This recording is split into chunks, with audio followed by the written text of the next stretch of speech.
All right, hello, it's me, Gio, and we're going to talk about what we use in the laboratory to do our work.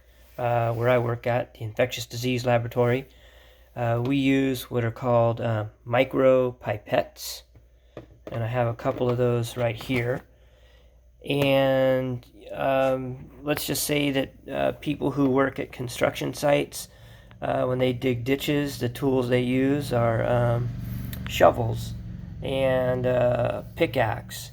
Well, the tool that I use where I work at the laboratory is this what we call a micro pipette, and these are for picking up very small volumes of liquid. And so when I'm working testing for different viruses, then I use these different micropipettes. There's many kinds, and but these two are therefore each one is for a different volume. And so this one, let's see if we take a look at this yellow one here, we should see a number 100 on it. This one will pick up 100 microliters.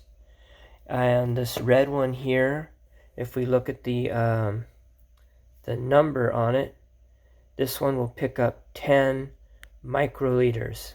And that symbol there with the UL, that is for microliters. I'll explain that later.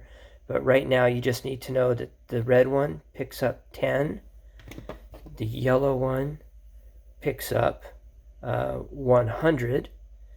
So the yellow one picks up a volume that's 10 times larger than the red one. Okay. So, and we'll talk about the metric system with microliters later. But right now, I just want you to learn how to use these. What you need when you're working like with samples, like I will test samples of blood, or I will test samples that maybe came from your nasal passage if you're testing for a COVID virus. All the different types of samples we test for in the lab. You need tips, micropipette tips. And so we have this box here, and this box contains, a lot of them are missing right now, but there's still some left, contains tips for your micropipette. These tips. And so what we do is we take our micropipette, and we do this gently. We don't want to force it, but I am going to attach a tip to the pipette by pressing down on top of here. I'm pressing down. Now I lift up straight, and now we have a tip on here. Okay, so now what I want to do is pick up some, let's pretend we have a sample here. So in this tube, I have a tube here of food coloring, and I probably should be wearing gloves right now, but I'm not. That's okay. So I'm going to possibly get stained hands from the food coloring. I'll be careful. So I popped open the lid. I'm going to put this tube back down. This is going to be our pretend sample.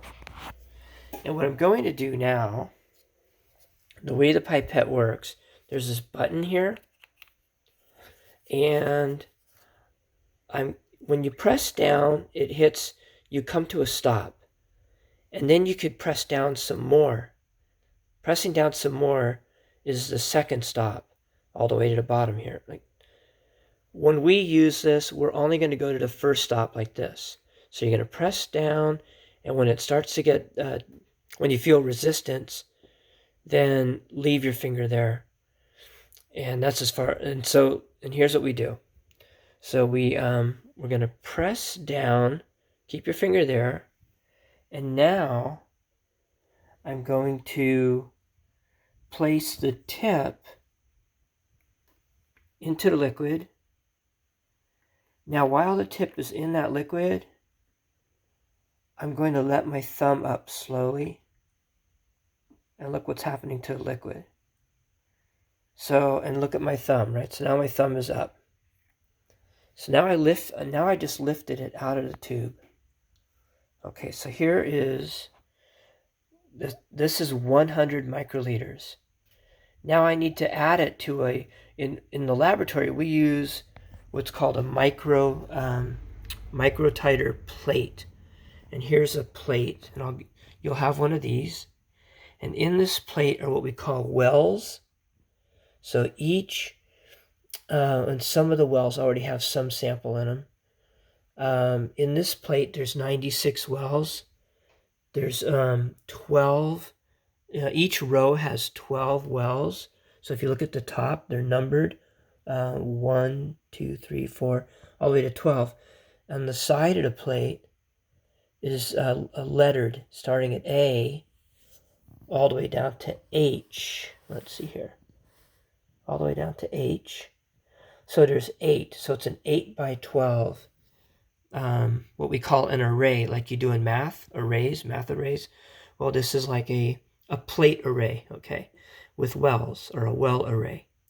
So in my laboratory, I will now take this pipette, and just to keep it simple, I'm going to add it to 1H.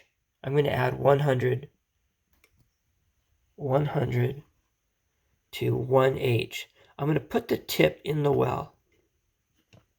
And the tip is now resting in the well. I'm holding it.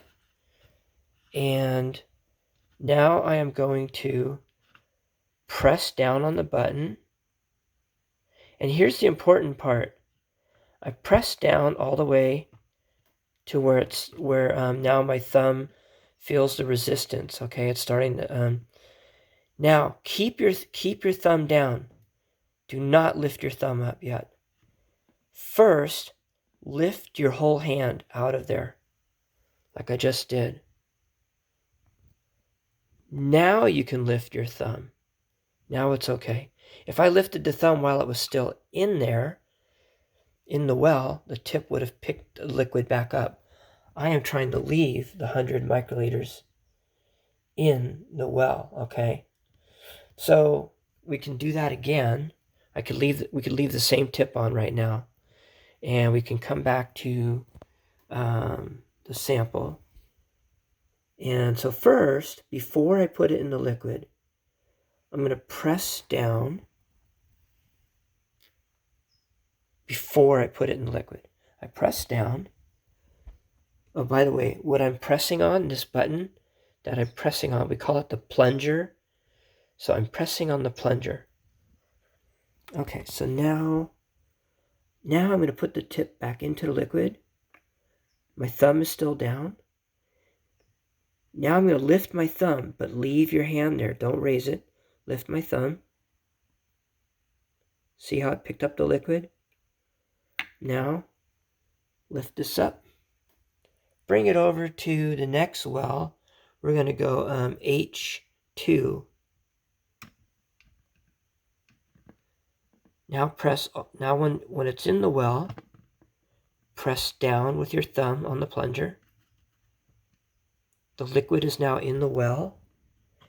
Leave your thumb down, but raise your whole hand or arm out of there. And you're done adding. Okay, so now what you can do is take the tip off.